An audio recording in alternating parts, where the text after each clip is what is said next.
Blueberries for the Queen.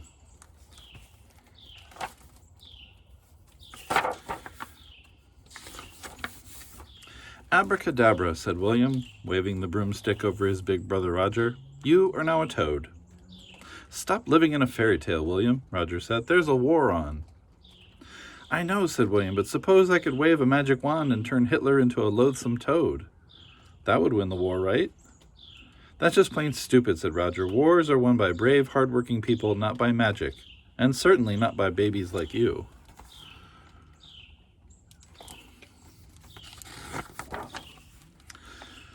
All of William's family did car work. Dad worked in a factory, and Mom helped at the Red Cross. Even Roger worked on Mr. Worth's farm, growing vegetables for the army. That left only William. He was too young to do anything to help him win the war.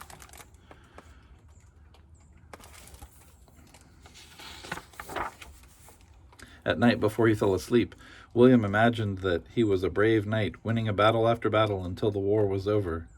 But when the morning came, he was just William again.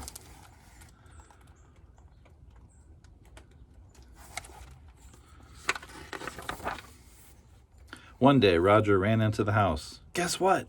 A queen has moved into the Lloyd's place. I saw her car go past. It was black and about a mile long. You can't fool me, said William. There aren't any real queens in America.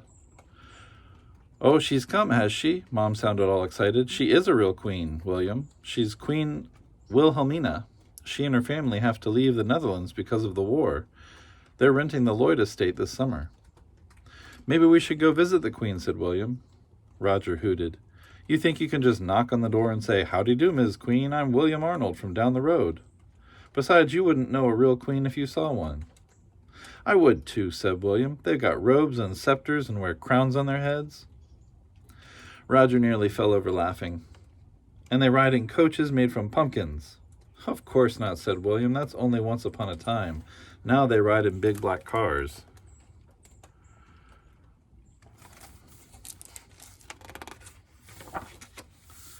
William really wanted to see the Queen. Every day he watched the road for her car. Did she always wear a crown? Or did she have to go about in disguise so her enemies wouldn't know who she was?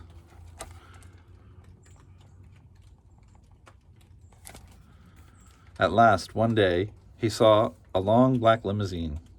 He waved and waved as it went by and stared as hard as he could, but the windows of the car were so dark he couldn't see anyone inside. In the garden, the squash flowers turned into baby squashes and then into bigger ones. The tomatoes grew fat and red. The beans hung like green tassels from their bushes. Best of all, over in the south field, the blueberries began to ripen. William could hardly wait until they were ready to pick.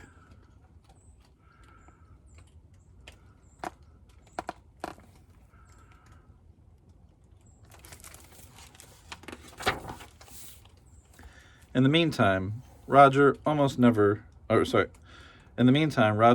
saw the Queen twice. One day, just after Roger had been there, she walked into Pease's drugstore and asked for a sponge and a bar of soap. I was practically there, said Roger at supper. I hadn't been gone more than 5 minutes. A few days later, Roger heard that the Queen had just strolled up to a neighbor to say hello while he was working in his garden. Why didn't the Queen come strolling through his blueberry field to say hello to him? William wondered. Probably because he was just a kid and not big enough to help win the war.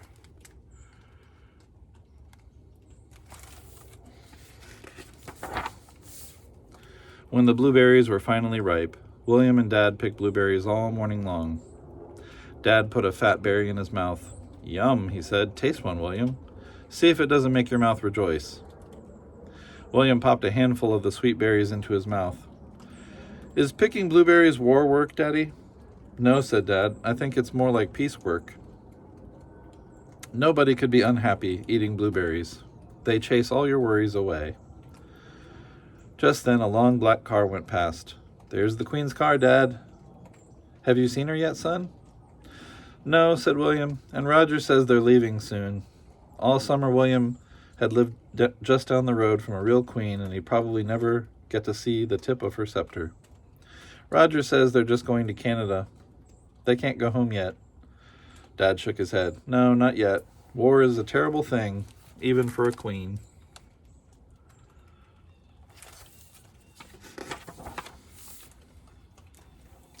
William thought about the queen for a long time. When bad things happened to neighbors, Mom took them something good to eat. He got up early the next morning and picked a basket of the biggest, bluest berries in the patch. After breakfast, he put on his best shirt and started out the door. Where do you think you're going, William? Roger asked. Just out, he said. He gave Dad a wink. I got some piecework to do. Roger followed him into the yard. I'm warning you, there's a guard at the end of the driveway. He won't let you anywhere near the queen. William pretended not to hear. Roger grabbed his arm. A big, juicy berry rolled off the top of the basket and bounced on the road. Look what you made me do. William chased down the berry, rubbed it on the back of his pants. Look at him, taking dirty berries to the queen. Roger was holding his stomach and laughing like crazy. It was William's chance. He held the basket as steady as he could and hurried down the road.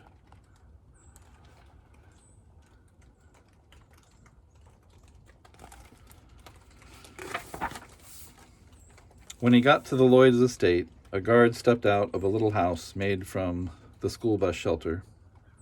William clutched his basket tighter. The big man smiled. Blueberries, he said. You can taste one, said William, but they're really for the queen. The soldier picked out a fat berry. Fit for a queen, he said. Just a minute. He stepped into his little house and talked into a telephone. The cook says you can bring them up to the kitchen yourself, he said. Just follow the driveway to the side door.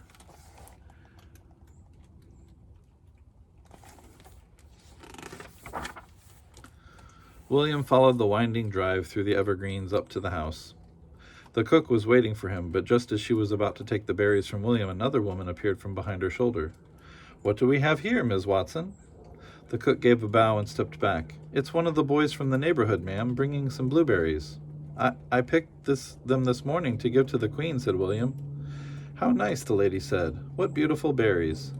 You can taste one, said William, but they're really for the queen. The lady took a berry.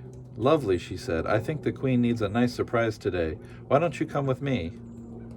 William followed the lady through a long corridor until they reached a large, sun-filled room.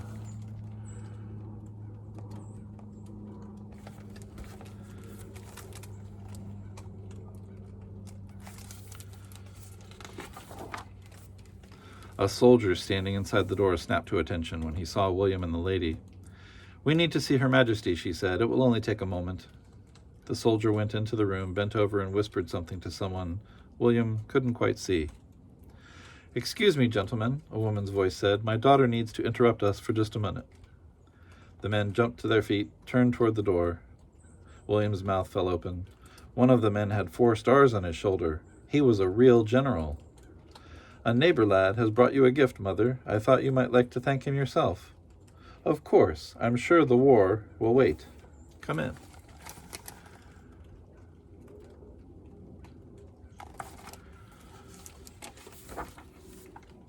Hardly daring to look at the general, William made his way across the wide room.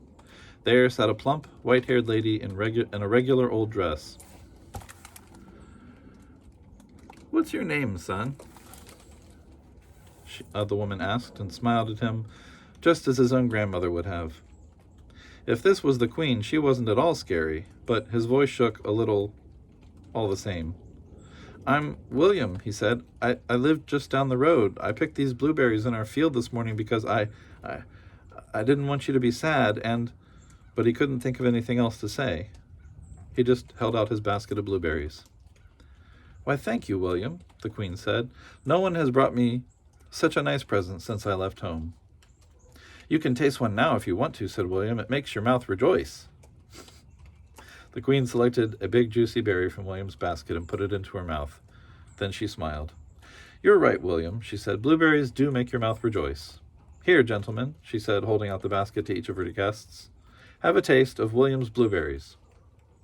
Then she handed the basket to her daughter. Juliana, please ask cook to serve William's berries for tea. William knew it was time to go. Well, he said, goodbye, Queen. He didn't know if he should bow or not, so he just smiled. Goodbye, William, she said. Thank you again for the blueberries. William followed Princess Juliana slowly back through the house and then walked, solemn as a knight, down the driveway. He waved at the guard as he went past, but as soon as he was out of sight, he broke into a run. Roger was waiting by the driveway. What happened? He asked, but William ran right past him into the house. Dad was waiting for him at the door. How did your piecework go, son? He asked. Great, said William. I met a real princess and a real general, and I gave my blueberries to the queen. I don't believe you saw the queen, said Roger. It's just one of your fairy tales. I did see the queen, said William. She was disguised like a grandma, but anyone would know she was a real queen.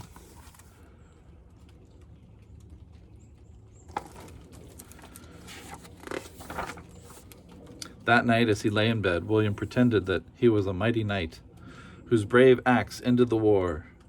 Now, he said to the queen, we have won the war, and you can go home. The queen smiled. Thank you, William, she said. The war is over, but there is still a lot of piecework to do. Can we count on you? William gave a deep bow. Yes, Queen, he said. He knew he was good at piecework.